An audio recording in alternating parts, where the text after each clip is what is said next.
Hello, it's Jimmy here at O'Reilly's. I have a Mini Cooper diesel here. This is the Cooper D. Okay, just started the car up there.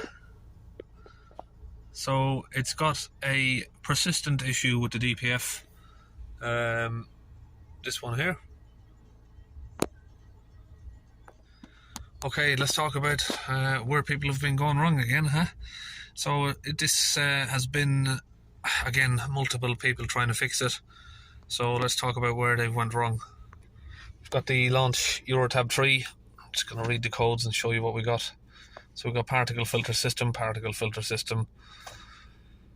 brake vacuum sensor, which I'm not really concerned about. It's not related. But we've got glow plugs, glow plug cylinder 2, 4, and we have 4868 air system flow plausibility. Now what that points out to me is that there's an air leak somewhere, and you know, no matter how much you try and fix your DPF, this problem is just going to cause instant return of your issues.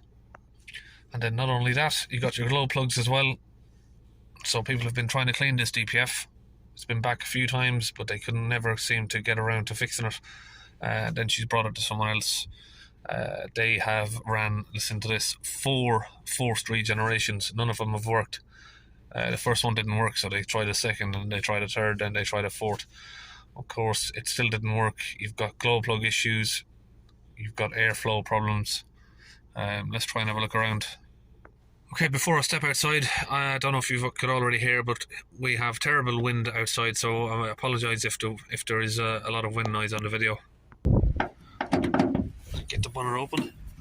So looking at this engine here, it's a mini diesel.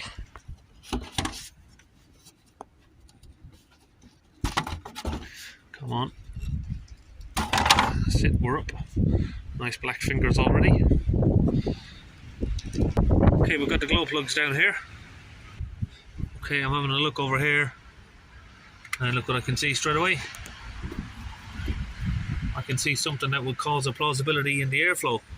Air coming in here after the airflow meter. Your airflow meter is right here. You've got a split here. Air is coming in after the airflow meter. But not only that, look down here. When I move the airbox, it's not even attached. It's not even attached to the throttle body there. Airbox is loose. So let's get this airbox out here for a minute. Taking the airbox out, and look at this. Is there even an air filter in there? Okay, quick update. I've had a chat with the owner of the vehicle here, and I hate these sort of situations where I pointed out the other problems and they're just saying, you know, can I just clean the DPF? They don't want to do any other repairs with it. But or she said she can bring it back to her own mechanic who can do the rest of it. But you know, it's one of these situations. You know, do you just do what the customer asks, or do you just tell them, you know, what's right? It's just it's very difficult when people are hesitant to let you carry out the repairs that are needed, you know, to do the job properly. Okay, so I've just agreed to see if I could just, you know, make up some sort of a budge, at least for the air pipe for now, and she can get the glow plug sorted after. But of course, if you're not getting these items repaired, it's likely that your DPF issues will come back, you know, either in a few days or a few weeks. But I've explained that, and they're not happy with me to do any of the other work. So I'm going to at least try and, you know, I haven't got a replacement part for that, and they don't really want me to do it. So I'm just going to see if I can at least do some sort of budge to get that air tight over there. Okay, do not judge, for they know not what they do. But I've cut up an AdBlue funnel and heated it up. We've got that melted into place there, so it'll just make a temporary seal. At least they're not going to have some air getting in while they have the choice to actually replace this part. But what can I do? You can only work with what the customer allows you to do. So there, I have that pipe on for a minute.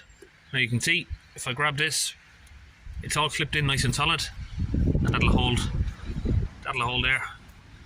Now I'm just putting that there for a couple of days, giving them the chance to get the original part back. But you know, going by some customers, that temporary repair will probably be there in a few years. But anyway, let's make it look a little bit more tidy, and then we'll carry on with the DPF cleaner. Now I would like to have some heat shrink over that, but some insulation tape it'll have to do just so it doesn't stand out and look ugly for now. Okay, so if we come down here, this looks like the tube that goes back to the DPF. Now these BMW engines sort of have a little bit of a different design. They don't have two tubes going to them. It's more of like an exhaust back pressure sensor. And normally most cars have got, you know, two tubes, one going before, one after the DPF, and then you'd call it a differential pressure, because it's reading the difference between, you know, this side and that side of the tubes. So we'll get this filled up with some fluid, and we'll clean out the DPF, and hopefully that'll resolve the problem, at least temporarily. But for a permanent fix, I would like to change the glow plugs, like I said, but we've not been given the go-ahead for that. Okay, we've got the hose connected up there. Now we can get ready to squeeze the fluid in.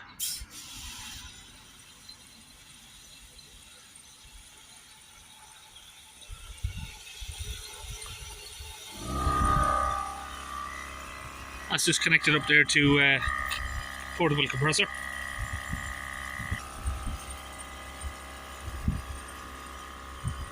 That is the launch DPF gun and the launch DPF cleaning fluid there. I'll put the link to the website on the video where you can buy these tools. Okay, we're all out of fluid there, and we'll now give that a minute just to rest, and we'll disconnect it. And then we have another squirter.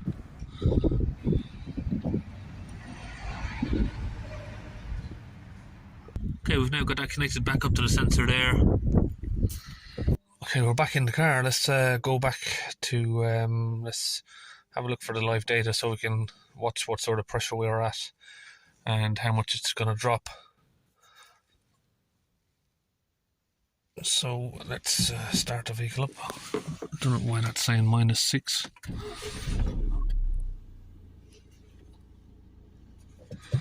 So we'll accelerate the vehicle up. Let's put that on a graph. We'll hold it up at about 3000 RPM.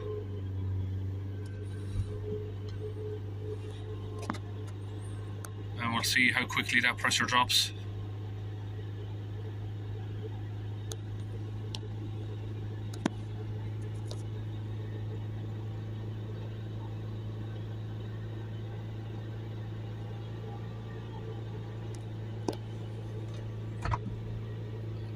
The revs are slightly creeping up there. Just keep it down around 3.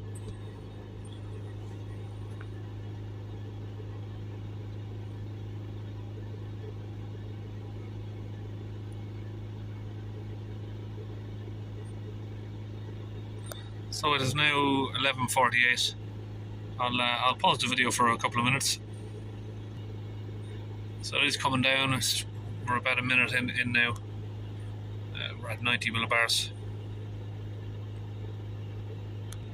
Okay, you can see there that we're coming down very low, even better than expected there.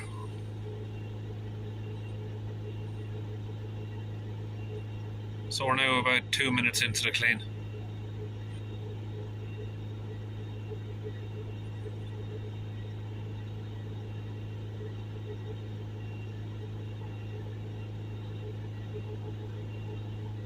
I can't see it really going much lower than that.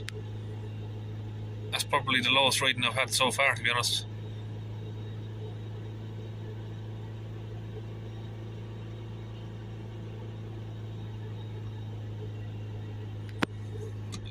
We're moving a bit on the accelerator again. It's hard to keep a steady rev on these. Lots of these newer cars very sensitive on the accelerator.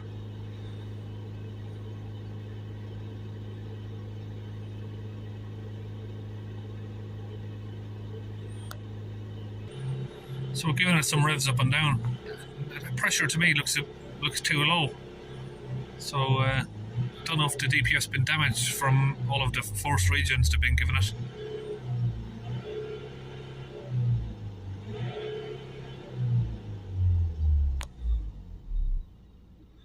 We're we're going into minus 6 figures, otherwise we've got a dodgy sensor. Okay, so I'll switch the engine off for a minute there, and I'm just going to clear these codes.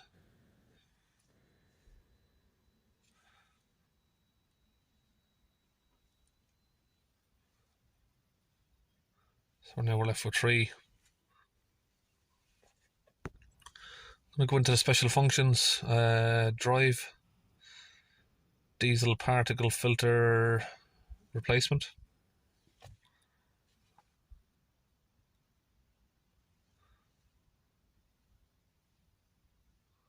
Reset the values.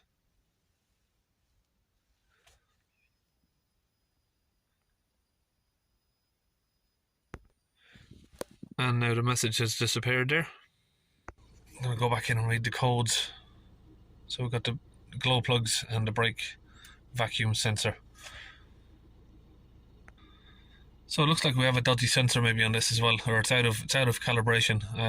I'll see if I can find a way of recalibrating that, but minus 6 is obviously incorrect. We'll hook up a manometer to confirm what the correct pressure is on that. And I can't see any options here to do any sort of adaptations on the sensor itself. And that's usually what you'll see there, something like that behind you. Pretty clean looking, to be honest, the foam. Every car is completely different. So you can see there when I hook up the manometer, the millibars are 2.8. So that is that's about normal what I'd see after a clean there. So we've maybe got a dodgy sensor. These sensors are a bit crap. So you can see there, even with the engine off, we've got like a minus 1 or 2 millibar reading on that sensor. So I definitely recommend changing that. But again, you know, this customer is saying that they want to bring it back to their usual place. Apparently her boyfriend works at this other mechanic's garage, so she's going to take it back there for the rest of the repairs. He just can't do the DPF cleaning. You can see there now we've got a different reading again on the idle. And on a full rev we have 32 millibars. We'll idle back down. Definitely off. But these sensors on these BMW engines, they're not very good. Most BMWs I see, they're always sort of giving sort of some negative reading like that when they're on idle. It seems to be getting better, the sensor. Who knows? It looks like the sensor has sort of leveled itself out a bit there. It's given a sort of 1 to 2 millibar reading, which is where it was roughly on the manometer. So yeah, I don't know if it's just an intermittently dodgy sensor, or I don't know if the fluid was sort of confusing it a bit. Basically that's it, we are just about done. We've only got the glow plug faults that are left, and he's going to need to sort them out. That's it, we're all finished, and we'll see you on our next video.